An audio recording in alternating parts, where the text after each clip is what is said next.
ഹരി ഓം. സംസ്കൃത ഭാഷാ സഹായിയുടെ 6th സ്റ്റാൻഡേർഡിൻ്റെ സംസ്കൃത ക്ലാസ്സിലേക്ക് എല്ലാവർക്കും സ്വാഗതം. ദീപകൻ ടെക്സ്റ്റിൽ ദ്വിതീയ പാഠമാണ് ഇന്ന് പഠിക്കാൻ പോകുന്നത്. ദ്വിതീയ പാഠ, രണ്ടാമത്തെ ലെസൺ. ടെക്സ്റ്റ് നോക്കിക്കോളൂ. അതിൽ ഞാൻ നേരത്തെ പറഞ്ഞു, അതായത് ജെൻഡർ, അതായത് സ്ത്രീലിംഗം, പുല്ലിംഗം, നൗംസലിംഗം, ഇങ്ങനെ 3 ലിംഗങ്ങളുണ്ടെന്ന് ഞാൻ പറഞ്ഞില്ലേ. പുല്ലിംഗം, സ്ത്രീലിംഗം, നൗംസലിംഗം മറ്റു ഭാഷകളെ അപേക്ഷിച്ച്. അപ്പോൾ അത് ഓരോന്നും എങ്ങനെയാണെന്ന് നോക്കാം. അത് സാധാരണ മറ്റു ഭാഷകളെ അപേക്ഷിച്ച് സംസ്കൃതത്തിൽ പ്രത്യേകതയുണ്ട്. അതായത് ഇപ്പോൾ നമ്മൾ ഇംഗ്ലീഷിൽ ഒരാളെ പറയും മാൻ എന്നുള്ളൊരാൾ പറഞ്ഞു, 2 മാൻ ആണെങ്കിലോ മെൻ എന്നല്ലേ പറയുന്നത്, 2ൽ കൂടുതലാണെങ്കിലോ അതും മെൻ എന്നല്ലേ പറയുന്നത്. പക്ഷേ സംസ്കൃതത്തിൽ അങ്ങനെയല്ല. ഒരാൾ സിംഗുലർ, ജുവൽ എന്നൊരു ഇതുണ്ട്. ദ്വിതീയ അതായത് ദ്വിവചനം, ദ്വിതീയ അല്ല ദ്വിവചനം, ഏകവചനം, ദ്വിവചനം, ബഹുവചനം, സിംഗുലർ, ജുവൽ, പ്ലൂറൽ എന്നാണ് വരുന്നത്. അത് നമുക്ക് എന്താണെന്ന് നോക്കാം. ടെക്സ്റ്റ് നോക്കിക്കോളൂ. ദ്വിതീയ പാഠയിൽ ആദ്യം പടം കൊടുത്തിട്ടുണ്ടല്ലേ, ഇവിടെ പിക്ചർ കൊടുത്തിട്ടുണ്ട്. ഇവിടെ ഒരു കുട്ടിയാണല്ലേ, ഒരു ബോയ്. അപ്പോൾ എന്താ പറയും, ബാലകഹ. ഇനി 2 പേരാണെങ്കിലോ ബാലകൗ. More than 2, 2ൽ കൂടുതലാണെങ്കിലോ ബാലകാഹ. പക്ഷേ ഈ വേർഡ് ബാലകഹ എന്നൊരു ശബ്ദം അവസാനിക്കുന്ന ഇതിലാണെന്നോ ഇപ്പോഴും ബാലകഹ, ബാലന്ന് എഴുതിയിട്ട് എന്ത് ചെയ്യുന്നു, ഒരു വിസർഗം ചേർത്തു. ഇതിൽ ആദ്യം ബാലഹ് കഴിഞ്ഞിട്ട് പ്ലസ് ഒരു ആയുണ്ട് അല്ലേ, പ്ലസ് ആണ് ഈ വിസർഗം വന്നിരിക്കുന്നത്. അപ്പം ബാലക് കഴിഞ്ഞിട്ട് ആയുണ്ട്, ഈ വിസർഗം പിന്നീട് ചേർക്കുന്നതാണ്. അപ്പം ബാലക് എന്നുള്ളതിൻ്റെ കൂടെ ആ ഒരു അവസാനിക്കുന്നത് ആയിലാണ്. അതുകൊണ്ടത് അകാരാന്തഹ എന്ന് പറയും. അകാരാന്തഹ എന്ന് പറഞ്ഞാൽ ആയിൽ അവസാനിക്കുന്നത്. ഇനി ഇത് ബാലകഹ പുല്ലിംഗ ശബ്ദമാണ്. പുല്ലിംഗം എന്ന് പറഞ്ഞാൽ മാസ്കുലിൻ ജെൻഡർ, പുല്ലിംഗ ശബ്ദമാണ്. അപ്പോൾ പുല്ലിംഗ, അകാരാന്തഹ പുല്ലിംഗ, അകാരാന്തഹ പുല്ലിംഗയാണ്. ഏത് ബാലകഹ എന്ന ശബ്ദം. അപ്പോൾ അകാരാന്ത പുല്ലിംഗയിൽ അവസാനിക്കുന്ന ഇതിന് നിരവധി വാക്കുകളുണ്ട്. അപ്പോൾ അതിൽ പിന്നെ ഉദാഹരണം ഞാനിവിടെ പറയാം. ഇപ്പോൾ അജഹ എന്നൊരു വാക്ക്, അജഹ. അപ്പോൾ അജഹ, ആ അജ് പ്ലസ് ആയാണ് അജ അല്ലേ. അപ്പം ആയിൽ അവസാനിക്കുന്നു, അതും അജഹയാണ്. അപ്പോൾ ഇവിടെ ടെക്സ്റ്റിൽ കൊടുത്തിരിക്കുന്നത് ബാലകഹ, അതിൻ്റെ ദ്വിവചനം വന്നപ്പോൾ ബാലകൗ, ബഹുവചനം വന്നപ്പോൾ ബാലകാഹ. അത് ഏതാണ്, മാസ്കുലിൻ ജെൻഡറാണ്. ബാലകഹ, ബാലകൗ, ബാലകാഹ. ഇതാണ് അകാരാന്ത പുല്ലിംഗ ശബ്ദം, ആയിൽ അവസാനിക്കുന്ന പുല്ലിംഗ ശബ്ദം. ഇനി എക്സാമ്പിൾ വേറെ നോക്കൂ. അജഹ എന്നൊരു വാക്ക്. അജഹ എന്ന് പറഞ്ഞാൽ എന്താണ്, ഗോട്ട്, ഹീ ഗോട്ട്, ആണാട്, ഹീ ഗോട്ട്. അപ്പോൾ അജഹ വരുമ്പോൾ എങ്ങനെ വരും, അജഹ സിംഗുലർ, അജൗ ദ്വിവചനം, അജാഹ ബഹുവചനം അല്ലേ. അപ്പോൾ അജഹ, അജൗ, അജാഹ. അടുത്തത് ഗജഹ ആണെങ്കിലോ, എലിഫൻ്റ്, ആന, ഗജഹ, ഗജൗ, ഗജാഹ. ഇനി ഗരുഡഹയാണെങ്കിലോ, ഗരുഡൻ, ഗരുഡഹ, ഗരുഡൗ, ഗരുഡാഹ. ലേഖകഹ എഴുതുന്ന ആൾ, ലേഖകഹ, ലേഖകൗ, ലേഖകാഹ. ഇനി നർത്തകഹ, നർത്തകഹ, നർത്തകൗ, നർത്തകാഹ.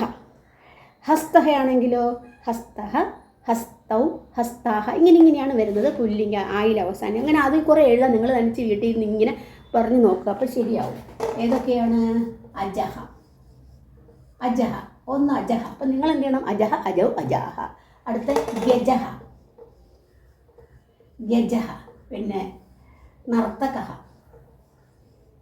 നർത്തകൗ, നർത്തകാഹ. പിന്നെ ലേഖകഹ,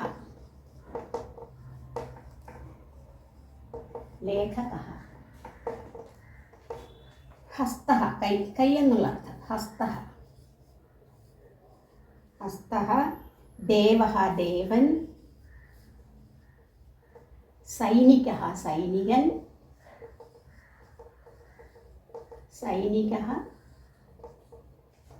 ശുകഹ, പാരറ്റ് ശുകഃ, ദീപഃ ദീപം,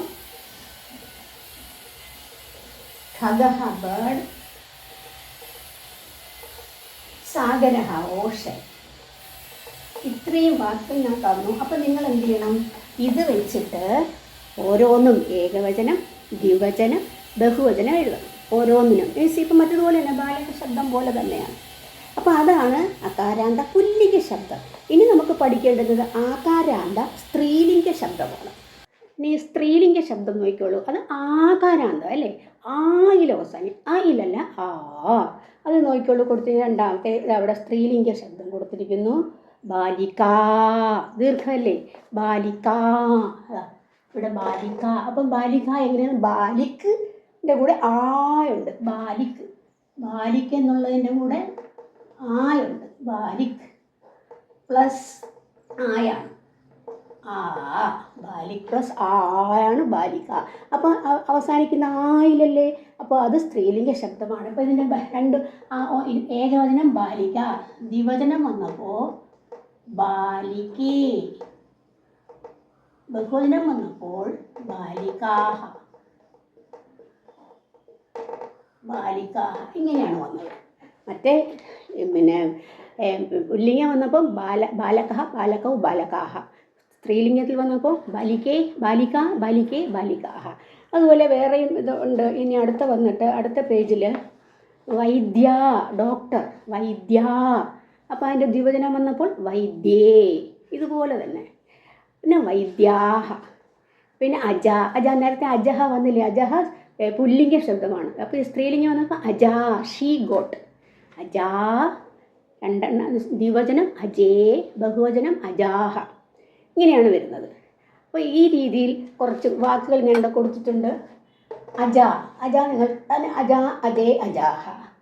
പേടിക എന്ന് വെച്ചാൽ പെട്ടി എന്നുള്ള അർത്ഥത്തിൽ. അത് അവസാനിക്കുന്ന ആയിലല്ലേ? അപ്പോൾ ആകാരാന്തമാണ്, സ്ത്രീലിംഗമാണ്. പേടിക, പേടിക്കേ, പേടികാഹ. ഇനി ഗായിക, പാട്ടുകാരി. ഗായിക, ഗായിക്കേ, ഗായികാഹ. ലത, വള്ളി, ക്രീപ്പർ എന്നുള്ള അർത്ഥത്തിൽ. ലത, ലതേ, ലതാഹ. ഇതുപോലെ തന്നെ ബാലിക, ഇതുപോലെ തന്നെ എല്ലാം മിക്കവാറും ആയിൽ വരുന്ന എല്ലാ സ്ത്രീലിംഗ ശബ്ദമാണ്.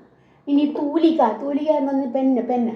തൂലിക, തൂലിക, തൂലിക്കേ, തൂലികാഹ. പിപ്പീലിക്ക എന്താന്ന്? എറുമ്പ്, ആൻഡ്.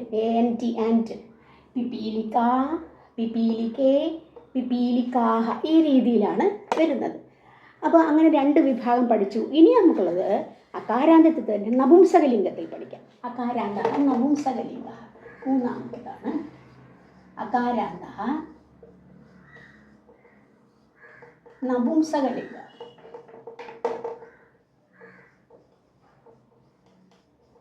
അകാരാന്ത നപുംസകലിംഗ. അതേതാണ്? ടെക്സ്റ്റ് നോക്കിക്കോളൂ.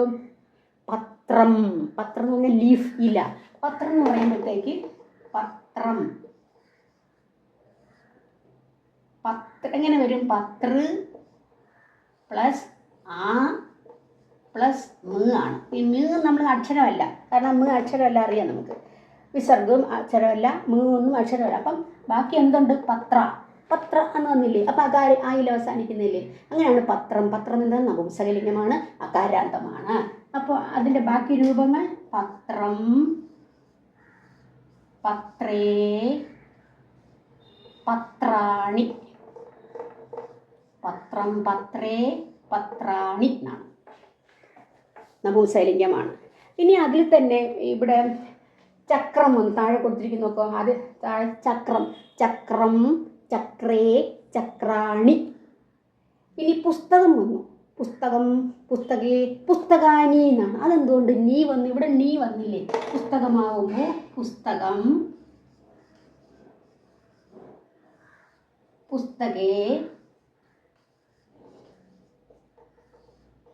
പുസ്തകാനി.